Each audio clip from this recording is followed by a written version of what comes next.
day after tomorrow, there's a FTI entrance exam, and I thought of giving you a few tips. So there are various sections in multiple choice questions. One of them is cinema, and another is art, culture, music, dance, painting, and GK.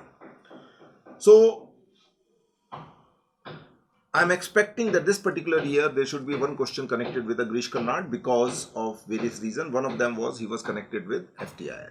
Now, connected with FTI means what? So there is a possibility of a question like this. Which of the following is true about Grish Karnad? He was only the director of Film and Television Institute of India, Pune. He was only the chairman of the governing body of FTI Pune. He was the director of FTI Pune first and later on became chairman also. He was neither the chairman of the governing body nor the director of the FTI. So you need to choose which is the correct one. So 3 will be incomplete and 1 will be the complete statement. So he was only the director of FTI Pune, that's it. So that is the correct answer, connected with the FTI.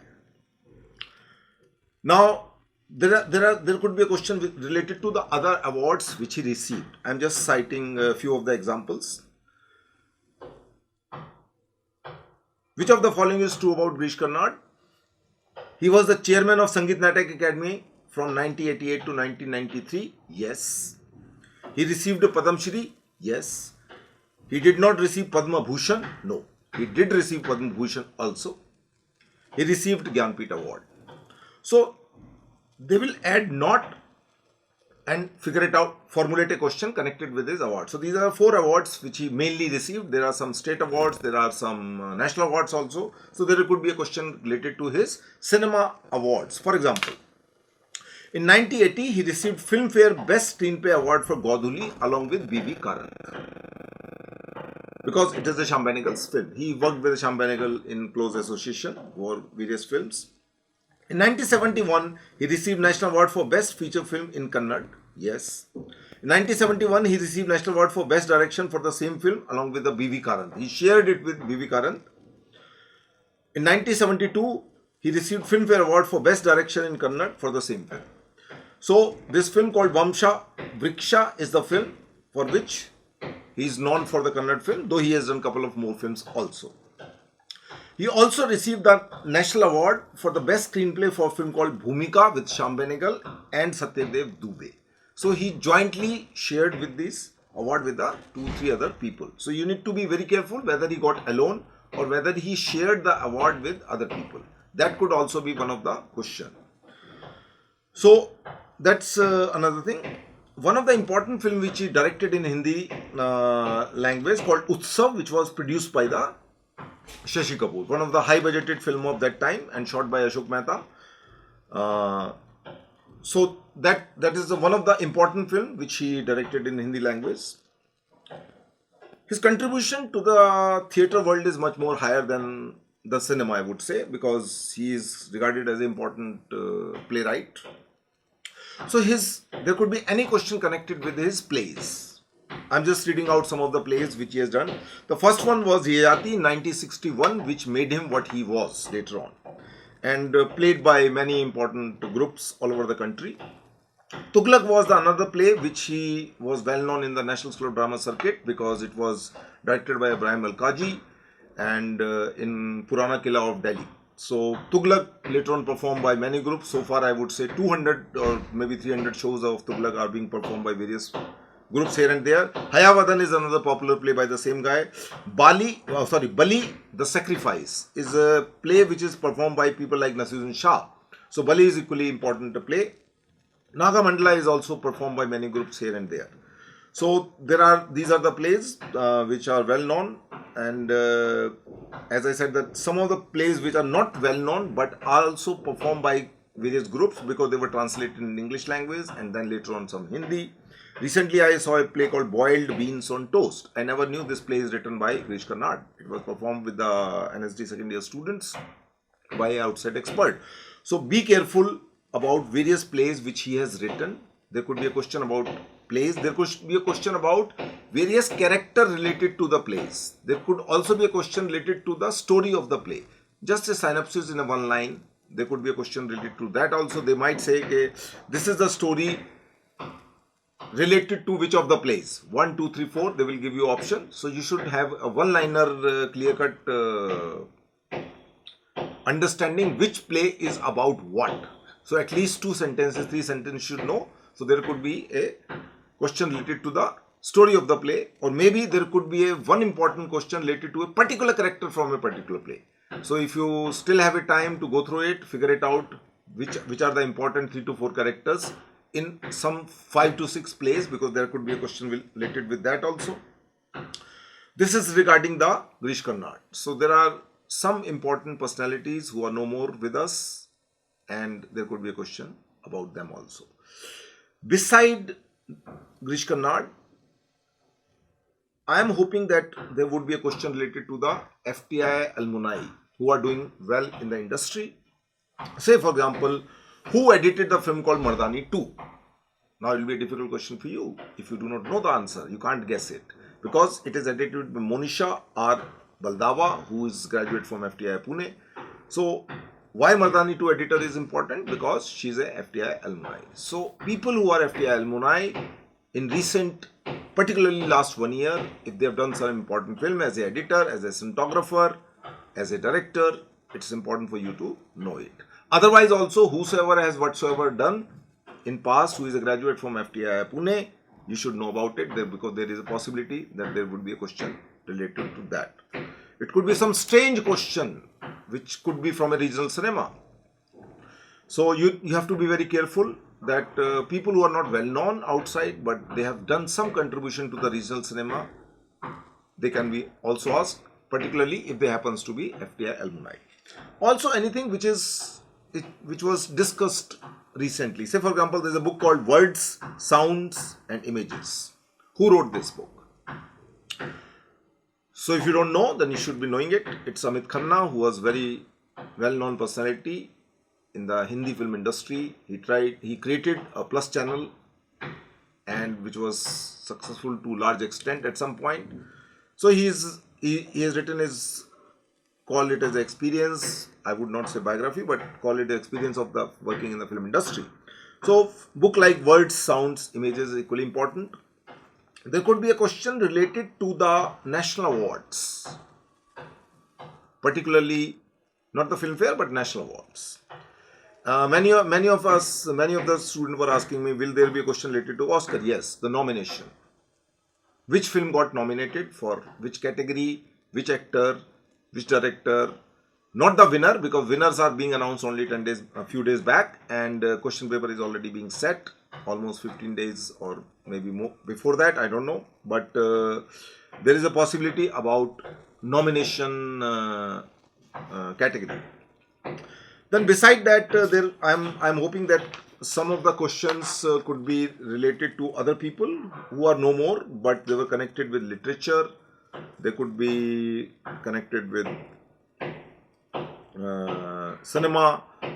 Anyone who is no more and who has passed away in last 1 year, there could be a question related to that. Like last year I predicted there would be a question connected with the Mrinal Sen, and it happened that it came about the same film. So there is quite a possibility.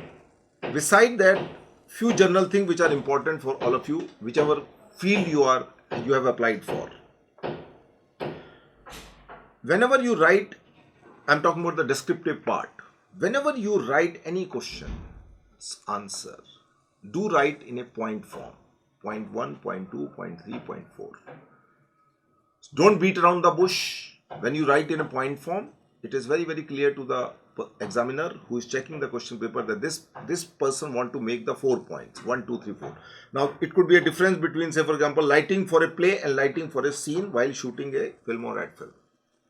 What is the difference? So if you keep writing from this corner to another corner, it will make no sense. If you write maybe into a limited words, point number 1, point number 2, point number 3, point number 4, it will make a sense that you want to talk about these 4 points. A. Same is applicable for acting also. Say for example, there is a question, what is the difference between acting school related to Grotowski or Bertolt Brecht? So Brecht is one of the popular school of thought in acting, and so is the Grotowski. So if you write about 3 points, 4 points, and how clear you are in terms of comparison. That is what counts.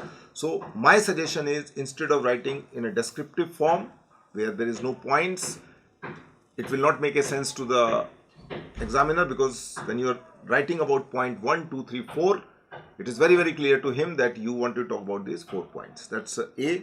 B. Many a times people write something which nobody can read except themselves. So if you have written something and I'm not going to read it, it's very difficult for me and it will irritate me. So make sure that you take enough time in writing slowly, neatly and cleanly, so that somebody else is going to read it, and he is not your junior. You are not a IAS officer and somebody is your junior who is going to read whatever you have written. So it has to be neat and clean. Also, sometimes the examination center, last year it was a government school in Delhi, where the desks were not smooth and people have a tough time in describing the question because the smooth surface was missing over there. So take a transparent board. I'm not sure whether they allowed to carry the boards along with you or not, but if they allow, do carry a transparent board so that you could use that surface to write your answers. Also, sometimes people panic in the examination center when they don't have when the pen doesn't work or something like that. So do carry one extra pen with you. It's nothing great about it, this which I'm telling you, but I have seen people are panicking when one pen is not working, another pen they're looking around and all that. And more important is the presence of mind. In descriptive questions, particularly for the direction course, screenplay writing course, they will give you a situation and they will ask you to elaborate. So where no previous knowledge would be of any help, because it is your presence of mind, it is your intelligence. How do you describe, or how do you elaborate, how do you use your thinking skills in describing that situation? It is also valid for the cinematography, it is also valid for the acting. In past few years, they will give you 4 international actors and 4 Indian actors, and they will ask you to describe their acting skills or which particular film do you like, and they might ask you to write a critical analysis. Critical analysis means also plus and minus point. But when you are describing about it, you have to be very sure what you are talking about. And as I said in a description, you cannot write point 1, 2, 3, 4 sometime, because it is a situational analysis.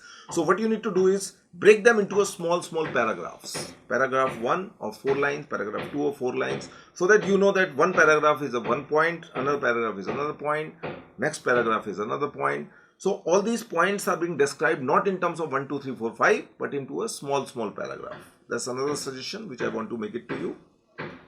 Also, sometime many a time people ask me whether how they should start, with the descriptive part or objective part. If they give you objective question first, you have no choice. But if you have a both objective as well as subjective together given in a one sheet, then obviously you could start with anything. But I would suggest to start with the objective one. Why? Because an objective, if this is a 30 marks paper, and if out of 30, if you are 100% sure about 20, then you got your 20 in your kitty.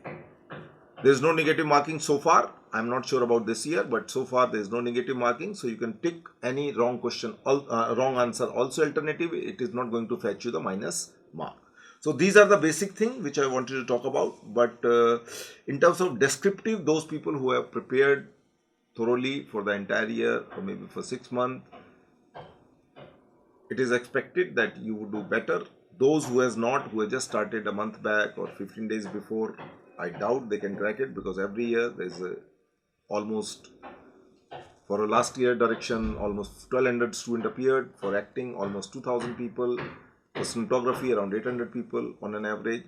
So if you are well prepared, then you should not lose your cool and concentrate on something which you know for sure.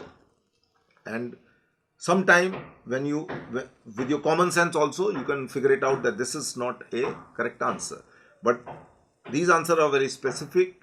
If you know it, you get 1 full marks. But in a descriptive part, sometime even if your answer is very good, maybe the examiner may not agree with you what you have written. So in brief, use the point forms in describing your answer.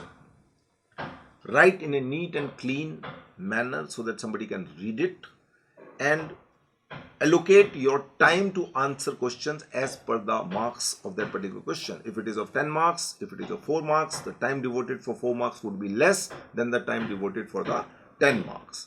So that's what I wanted to say. All the best. I hope you will make it. Thank you.